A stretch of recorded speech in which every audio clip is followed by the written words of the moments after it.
وہ یقین کا نیا سفر، تحریر فرحت اشتیاق، قسط نمبر 4۔ 3-4 دن ہو گئے تھے اسے کشمالہ اور سائم سے ملے ہوئے، شاید وہ لوگ واپس چلے گئے ہوں، اس نے سوچا تھا، مگر کمرے کی کھڑکی سے کشمالہ کو اس طرف آتا دیکھ کر اس کی سوچ غلط ثابت ہو گئی تھی۔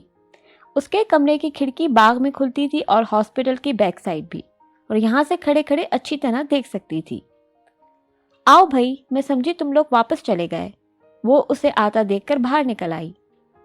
گئے نہیں، لیکن جانے والے ہیں کل، اس لیے ہم نے سوچا جانے سے پہلے آپ سے ملتے جائیں۔ پہلے میں ہاسپٹل گئی، پتہ چلا آپ کی نائٹ ڈیوٹی تھی اور اب آپ ہاسٹل میں آرام فرما رہی ہیں۔ وہ جلدی جلدی بول رہی تھی جیسے کہیں بھاگنے کی تیاری ہو۔ چلو اندر چل کر بیٹھتے ہیں، اور یہ سائم نظر نہیں آ رہا، وہ اس کا ہاتھ تھامتے ہوئے بولی تھی۔ سائم گھر پر ہے، کہہ رہا تھا اگر آپ نے آنے سے منع کر دیا تو اسے بہت برا لگے گا، اس لیے وہ گھر پر رک گیا۔ اس کی حیران شکل دیکھ کر وہ وضاحتی انداز میں بولی، آج آپ کو ہم لوگوں کے ساتھ لنچ کرنا پڑے گا، اور وہ بھی بغیر کوئی بہانہ بنائے۔ میں نے اسپیشلی آپ کی وجہ سے ممی سے لنچ پر خوب سارا اہتمام کروایا ہے۔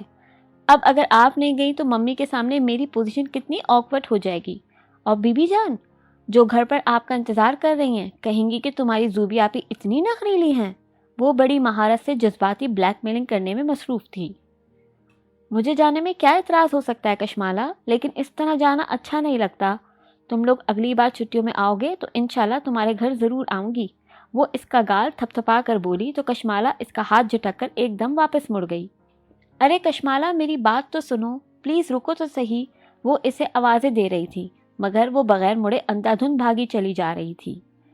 اچھا میں آ رہی ہوں، وہ شکست خورد لہجے میں چلائی تو کشمالہ نے اچھل کر یاہو اور ہرے کے نعرے لگائے تھے۔ پتا تھا مجھے، آپ کبھی بھی میری بات ٹال نہیں سکتی، یو آر سویٹ زوبی آپی۔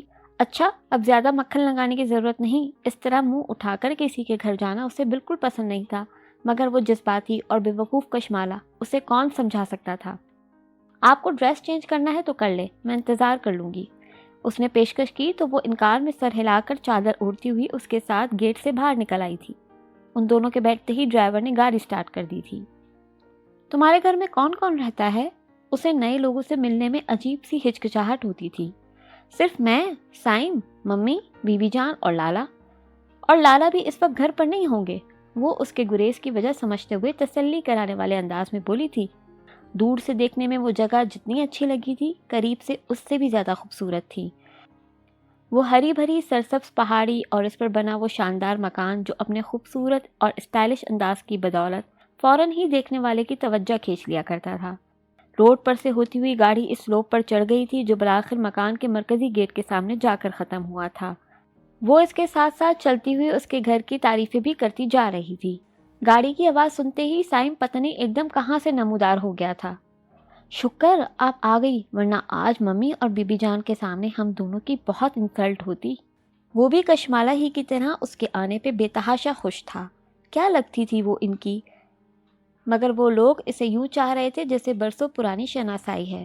اندر داخل ہو کر پتھر کی روش پر چلتے ہوئے وہ لوگ داخلی دروازے کے سامنے پہنچ گئے تھے۔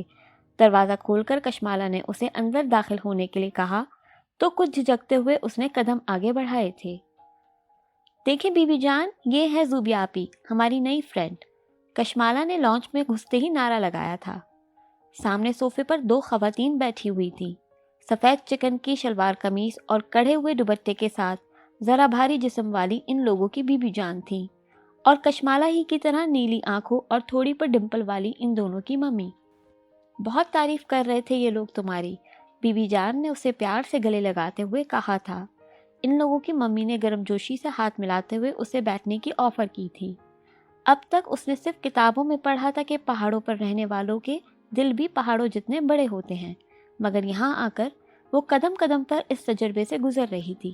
ہر کوئی اتنی محبت سے ملتا کہ وہ حیران رہ جاتی، ڈاکٹرنی ڈاکٹرنی کہہ کر اسے عزت دی جاتی۔ وہ ان لوگوں کی محبت اور اپنائیت سے بہت متاثر ہوئی تھی۔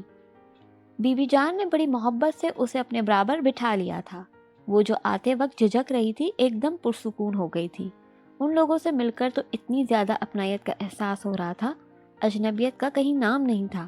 کشمالہ اور سائم سامنے رکھے فلور کشنز پر چڑھے بیٹھے مسلسل مسکرا رہے تھے۔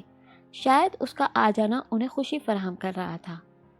بس یہ اسفی کو شوق ہے کہ میری بھتیجی ڈاکٹر بنے، ورنہ میں تو کہہ رہی تھی کہ گھر میں ایک ڈاکٹر کافی ہے۔ وہ گیتیارا کی بات غور سے سن رہی تھی جب لاؤنج کا دروازہ کھول کر کوئی اندر داخل ہوا تھا۔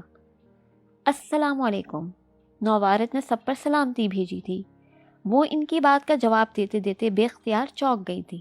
اتنی مانوس آواز، سر اٹھا کر سامنے دیکھا تو دل چاہا وہاں سے غائب ہو جائے۔ اچھے وقت پر آئے اسفی، اب لنچ گھر پر ہی کر کے جانا، گیتیارا بولی تھی۔ اسے دیکھ کر جو ایک لمحے کے لیے حیرت کا تاثر چہرے پر ابھرا تھا، اسفنیار نے اسے فوراً چھپا بھی لیا تھا۔ پہلا احساس شرمندگی اور ندامت کا تھا جس نے اسے اپنی لپیٹ میں لیا تھا، مگر دوسرے پل اسے کشمالہ اور سائم پر شدید ترین غصہ آیا تھا۔ اگر یہ مذاق تھا تو انتہائی بیہودہ۔ فلمی اور افسانوی قسم کے اتفاقات سے وہ سخت خار کھاتی تھی، اور اب جب خود ایسی صورتحال سے گزرنا پڑ رہا تھا تو بس نہیں چل رہا تھا کہ ان دونوں کا سر پھاڑ دے۔ وہ اضطراری انداز میں ہاتھ مسل رہی تھی، جبکہ اسے نظر انداز کر کے بی بی جان کی کسی بات کا جواب دینے لگا تھا۔ آپ کھانا لگوائیں، مجھے ذرا اسٹڈی میں کچھ کام ہے، 10 منٹ میں آتا ہوں۔ وہ گیتیارا سے کہتا ہوا سیڑھیاں چڑھ گیا تھا۔ تم آرام سے بیٹھو، میں کھانا لگوا کر آتی ہوں۔ وہ اس کے پرتکلف انداز میں بیٹھنے پر پیار سے ٹوکتے ہوئے اٹھی تھی۔ میں لنچ کے لیے ضرور رک جاتی مگر ڈیوٹی شروع ہونے والی ہے۔ یہ تو کشمالہ اچانک آ گئی اور بضد ہوئی کہ اس کے ساتھ گھر چلوں تو میں کھڑے کھڑے آپ لوگوں سے ملنے آ گئی تھی۔ تکلف کی کوئی بات نہیں، میں پھر آؤں گی۔ وہ صوفے پر سے اٹھتے ہوئے بولی تھی۔ کشمالہ نے اس کے جھوٹ پر کچھ کہنے کے لیے منہ کھولا مگر کچھ سوچ کر خاموش ہو گئی۔ ارے ایسے کیسے؟ پہلی دفعہ آئی ہو، اس طرح بغیر کچھ کھائے میں تمہیں کبھی نہیں جانے دوں گی، بی بی جان ناراض ہوئی تھی۔ تم تو ویسے بھی یہاں مہمان ہو، اصولاً تو ہمیں تمہیں کشمالہ اور سائم سے پہلے خود گھر انوائٹ کرنا چاہیے تھا۔ حالانکہ ہماری نالج میں تھی یہ بات کہ نئی ڈاکٹر اپوائنٹ ہوئی ہے، مگر بس کوتاہی ہو گئی۔ گیتیارا نے بھی اصرار کیا تھا۔ آج تو آپ مجھے اجازت دے دیں، ڈیوٹی کا مسئلہ نہ ہوتا تو میں ضرور رک جاتی پلیز۔ وہ ان لوگوں کے اصرار پر جس ہوتے ہوئے بولی تھی۔ سائم اور کشمالہ خاموشی سے کھڑے ان لوگوں کی بات چیت سن رہے تھے۔ بی بی جان نے مزید اصرار نہیں کیا تھا مگر انہوں نے گیتیارا کو کچھ اشارہ ضرور کیا تھا جو اس کی نگاہوں سے پوشیدہ نہیں رہ سکا تھا۔ چلو جیسی تمہاری مرضی، ان کے کہنے پر اس نے سکھ کا سانس لیا تھا۔ یہ لو ہماری طرف سے چھوٹا سا تحفہ۔ بی بی جان نے ڈبہ اس کی طرف بڑھایا۔ وہ یہاں سے کوئی بھی تحفہ وصول کرنا نہیں چاہتی تھی مگر اس جگہ اس کا انکار بالکل کام نہیں آیا تھا۔ اس کے زیادہ منع کرنے پر جب وہ باقاعدہ ناراض ہونے لگی مجبوراً اس نے ان کے ہاتھ سے لے لیا تھا۔ وہ دونوں خواتین بہت خوش اخلاق اور مہمان نواز تھی مگر وہ پھر بھی یہاں مزید ایک لمحہ بھی نہیں رکنا چاہتی تھی۔ سائم اور کشمالہ اس کے ساتھ باہر ہی نکلے تھے۔ ان لوگوں کو آتا دیکھ کر ڈرائیور نے گاڑی کا دروازہ کھول دیا تھا۔ وہ تیزی سے چلتی ہوئی گاڑی میں بیٹھ گئی تھی۔ سائم اور کشمالہ بھی بیٹھ گئے تو ڈرائیور نے گاڑی سٹارٹ کر دی تھی۔ اس کے چہرے کے ناراضگی بھرے تاثرات دونوں کو کچھ بھی کہنے نہیں دے رہے تھے۔ انہیں اندازہ تھا کہ وہ ان سے بری طرح ناراض ہو گئی تھی۔ ڈرائیور کی موجودگی کے سبب ان دونوں نے ہی خاموشی اختیار کیے رکھی تھی۔ گو گائے بگائے اس کے تاثرات کا جائزہ بھی لیا جا رہا تھا۔ گاڑی ہاسپٹل کے گیٹ کے سامنے رکی تو وہ دونوں بھی اس کے ساتھ ہی اترے تھے۔ زوبیا آپی آپ، کشمالہ نے کچھ کہنے کے لیے منہ کھولا تھا مگر وہ اس کی بات مکمل ہونے سے پہلے سخت لہجے میں بولی تھی۔ تم لوگ مذاق کرتے ہو، بہت اچھا لگتا ہے، میں تم لوگوں کے مذاق کو انجوائے بھی کرتی ہوں، مگر کشمالہ مذاق اور بدتمیزی میں تھوڑا سا فرق ہوتا ہے۔ آج جو تم لوگوں نے کیا وہ مذاق نہیں بدتمیزی تھی، اور تم لوگوں کی یہ بدتمیزی میں معاف نہیں کر سکتی۔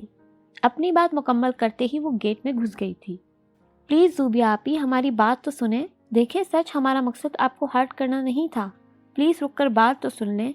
سائم اس کے پیچھے اندر آتا ہوا ملتجی لہجے میں بولا تھا۔ میرا اور ڈاکٹر اسفنیار کا تعلق مالک اور ملازم کا ہے۔ تم لوگوں کی اس حرکت کی وجہ سے ان کی نظروں میں میری عزت کیا رہ گئی ہوگی؟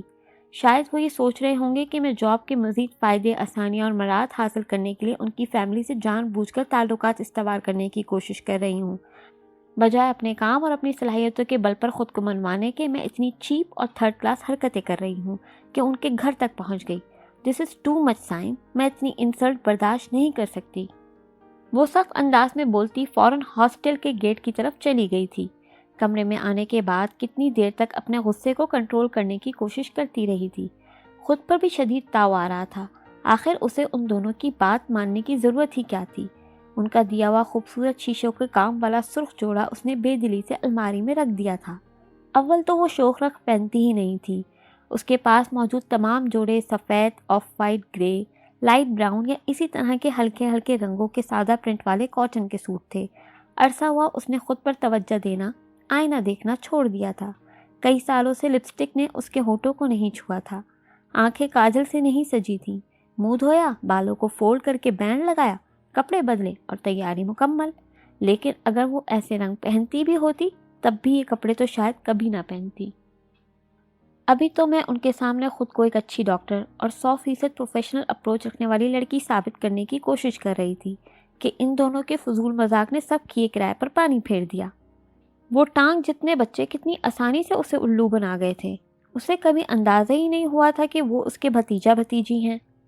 رات میں اس کا اسفندیار سے سامنا ہوا تو وہ ڈرتی ہی رہی کہ کہیں وہ کچھ کہہ نہ دے، کوئی طنزیہ بات انڈائریکٹ کسی اور پر رکھ کر ہی کوئی بات نہ کہہ دے، مگر وہ کچھ نہیں بول رہا تھا۔ وہی روٹین کا انداز تھا اس کا۔ اسفندیار نے اس بات کو نظر انداز کر دیا تھا، مگر اسے جو شرمندگی محسوس ہوئی تھی وہ اپنی جگہ برقرار تھی۔ اگلے روز کشمالا کو ہاسپٹل میں دیکھ کر اس نے سوائے سلام کا جواب دینے کے کوئی بات نہیں کی تھی۔ وہ اپنے سامنے بیٹھی مریضہ کا بی پی چیک کر رہی تھی۔ کشمالا کرسی پر بیٹھ کر اس کے فارغ ہونے کا انتظار کرنے لگی تھی۔ دوا کی پرچی اس کے ہاتھ میں پکڑا کر وہ نرس سے دوسری مریضہ کو بلانے کا کہتی بی پی اپیریٹس سائیڈ میں رکھنے لگی تھی۔ آپ ہم لوگوں سے ناراض ہو گئی اور اب کوئی بات سننے کے لیے بھی تیار نہیں۔ بات تو بس اتنی سی ہے کہ شروع میں واقعی ہم لوگوں نے آپ کو جان کر لالا کے بارے میں نہیں بتایا تھا۔ آپ ان کے بارے میں جو کمنٹس دیتی ہم لوگ اسے انجوائے کرتے تھے، بس اتنی سی بات تھی۔ مگر کل ہمارا مقصد آپ کو لالا کے سامنے شرمندہ کروانا نہیں تھا۔ وہ صبح گھر سے چلے جائیں تو اس وقت گھر کبھی واپس نہیں آتے۔ ہمارا دل چاہ رہا تھا کہ آپ ہمارے گھر آئیں، پھر ہم وہی آپ کو اپنے اور لالا کے تعلق کے بارے میں بھی بتانا چاہتے تھے، مگر بالکل اچانک قطعاً غیر متوقع انداز میں لالا اس وقت گھر آ گئے، اور آپ پتہ نہیں کیوں اتنا کانشیس ہو رہی ہیں۔